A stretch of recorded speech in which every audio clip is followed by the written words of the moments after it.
गाडी पडल्यानंतर ती बाळ बघितल्यानंतर आधी मी उडी टाकली त्या ड्रायव्हरचं कंट्रोल सुटलं गाडीवरून. 200 फूट पाठीमागच त्या गाडीच्या पाठीमागे मीच होतो. म्हणजे गाडीच्या पाठीमागे बी गाडी नव्हती आणि पुढे बी नव्हती. ही ऑलरेडी आत्महत्या करण्यासारखं करूनच ठेवले ना. ऐकता पंढरपूर तालुक्यातील रांजणी गाव आहे आणि या गावातील चौगुले कुटुंब मसवडच्या सिद्धनाथाचं दर्शन घेण्यासाठी गेलं होतं आणि ते परतत येताना हीच ती धोकादायक विहीर आहे. आपण पाहू शकतो की थेट ही विहीर जी आहे ही रोडच्या कडेला आहे. याच पिकअपचा काही वेळापूर्वी अपघात झाला आणि त्यामध्ये 8 जणांचा जीव दगावला. यामध्ये लहान मुलांचा देखील समावेश आहे. पंढरपूर तालुक्यातील रांजणी गाव आहे आणि या गावातील चौगुले कुटुंब मसवडच्या सिद्धनाथाचं दर्शन घेण्यासाठी गेलं होतं आणि ते परतत येताना हीच ती धोकादायक विहीर आहे.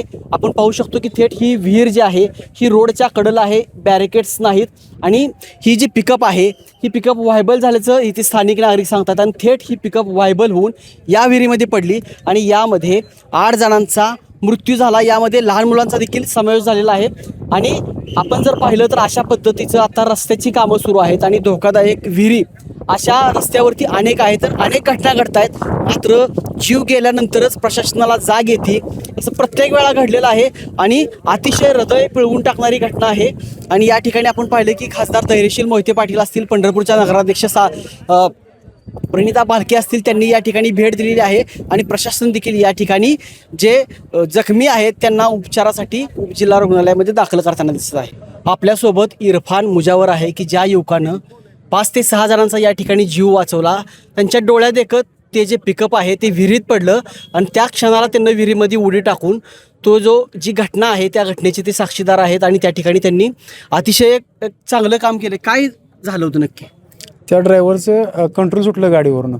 200 फूट पाठीमागच त्या गाडीच्या पाठीमागे मीच होतो. म्हणजे गाडीच्या पाठीमागे बी गाडी नव्हती आणि पुढे बी नव्हती. तर कंट्रोल सुटल्यानंतर त्यातले जेवढी वर 7 जण आले त्यांना वाचवण्यात आले आणि जे 8 खाली अडकून गेले खाली त्यांना काढता आलं नाही. तुम्ही कुठं चालला होता? काय दिसलं तुम्हाला? म्हणजे मी गाडीच्या पाठीमागच मी चाललेलो. पंढरपूरला चालला? पंढरपूरला नाही, इथं पंपावर चाललेलो, पेट्रोल पंपावर.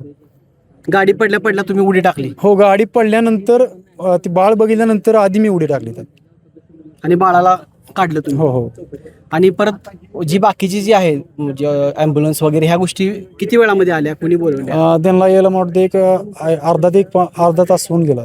म्हणजे स्थानिकच आहे का नागरिक? हो, स्थानिकच आहे. काय या विहिरीबद्दल काय तक्रारी गावकऱ्यांच्या आहेत? ही दुसरी घटना आहे म्हणून समजतं. अजून एक विहीर पुढं आहे अशी, तिथे देखील एक माळव्याची गाडी पडली होती. हो, पडलेली. विहिरीला संरक्षित भीत बांधली पाहिजे, त्याला कटला बांधला पाहिजे. म्हणजे रोड बी म्हणजे एवढ्या ह्याचं नाही, पुढं खड्डे आहेत. मोटरसायकलवाले बी लई जण गेलेत. म्हणजे मला वाटतं ह्यात एक 40 ते 50 जण आहे ना धडकून मेलेत आहेत सगळेजण या रोडवरती. या रोडवर. हो. याला कोण दोष आहे? म्हणजे कॉन्ट्रॅक्टर दोष आहे का कोण? ही विहीरचा मालक कोण दोष आहे यामध्ये? आता हे कॉन्ट्रॅक्टरचं म्हणावं लागेल ना. फिरीला कटला बांधणं काय ते त्यांचंच काम आहे ना. काय इथं चुका आहेत? कशामुळे या सगळ्या गोष्टी होत्या? आम्ही नागरिक म्हणून एवढंच म्हणणं आहे आमचं की एवढी बेकार घटना घडली असताना, एवढी दुःखद घटना घडली असताना राष्ट्रीय मार्गाचं कोणी सुद्धा आपत्कालीन व्यवस्था इथं नाही. कुठलीही त्यांचे यंत्रणा जबाबदार व्यक्ती इथं आलेलं नाही आणि त्यांची लोकांना जनतेला लुटायसाठी ही यंत्रणा न करता टोल नाकाचंच त्यांनी आधी तयारी करायची चालू केलेलं आहे. पण सेफ्टीचं काय बघितलेलं नाही. एवढी आम्हाला मोठी खंत आहे. चूक कुणाची आहे ह्याच्यामध्ये? राष्ट्रीय महामार्गाचीच म्हणावं लागेल ना. हे तर कुठं रेडियम आहे, कुठं काय डिटेक्टर किंवा ह्याला काही कंपाऊंड काय दिसतंय का तुम्हाला? बघा तुम्ही, काही सुद्धा नाही.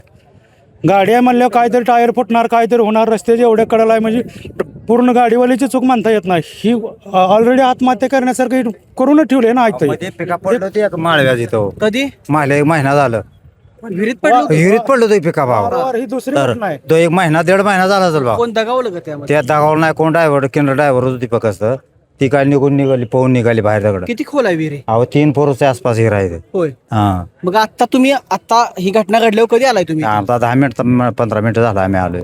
आमच्या भावकीतलीच पाहुणा येते ती. हो, आमच्या भावायचं राजनीती येते ती. आमच्या सख्या चुलत भाव आहे सासरवाडी राजनीतीतली. बाकी पोरं पण होती वाटतं? हा, बारकी मुलं होतीच 5-7 मुलं होती. देवाला गेलेली ती अशी होती. परावाने कंपाऊंड एक लावाय पाहिजे. त्याच्या पिलटा मोठ्या आहेत असल्या उभा केल्या त्यात काय अडचण येते. 5-6 पिलटा लावल्या त्यात तयार होतो समजा एक गोष्टी.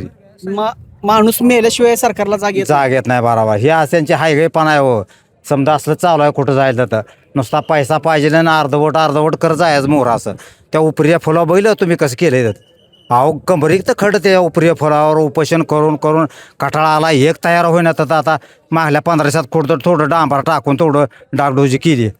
कसलं नको वाटत तकडं जायला बॉर्डरवरला. अशी कोरोल मार्गे जातो ती बा आमच्यातली बाळवणी ट्रॅक्टरवाली कारखानावाली 2-3 ॲक्सिडेंट झाले ट्रॅक्टरवाली. आपण ट्रॅक्टर तुटलं तर कोण तयार नाही तर याला बघायला अजिबात. काय म्हणतात हे जी कुठे आहेत घटना- विहीर आहे? ह्या इथं पलीकडे आहे तिथंच पडलं होतं मागच्या 10-12 दिवसात. अजून एक तिथं महिन्यात पडलं होतं? हा महिन्यात 1.5 महिन्यात ह्या इथं पलीकडे आहे तिथं अशीच विहीर आहे. आमची दुसरी मागणी आहे, ही जी एवढी गंभीर घटना घडली ह्याला जबाबदार म्हणून सदोष मनुष्यवधाचा गुन्हा दाखल राष्ट्रीय महामार्ग संबंधित व्यक्तीवर करावा. 8 जणांचा मृत्यू झालेला आहे. यामध्ये विहिरीला कठडे नसल्यामुळं ही दुसरी घटना आहे. यापुढे अजून एक विहीर आहे आणि अशा वारंवार घटना घडतायत. कुठं तर जो ठेकेदार आहे त्यावरती कारवाई झाली पाहिजे अशी मागणी होती आहे. तुमची काय माहिती आहे?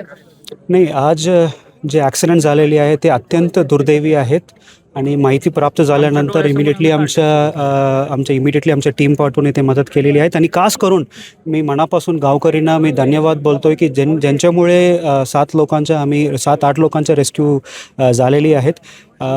इथे आल्यानंतर मला असं कळलं की सर्वप्रथम हा जो विहीर आहे तिथे काहीतरी बॅरिकेडिंग असायला पाहिजे होतं, तो झालेलं नाही आहे. आणि इथं आल्यानंतर मला असं मेसेज भेटले की अजून एक विहीर असं आहेत.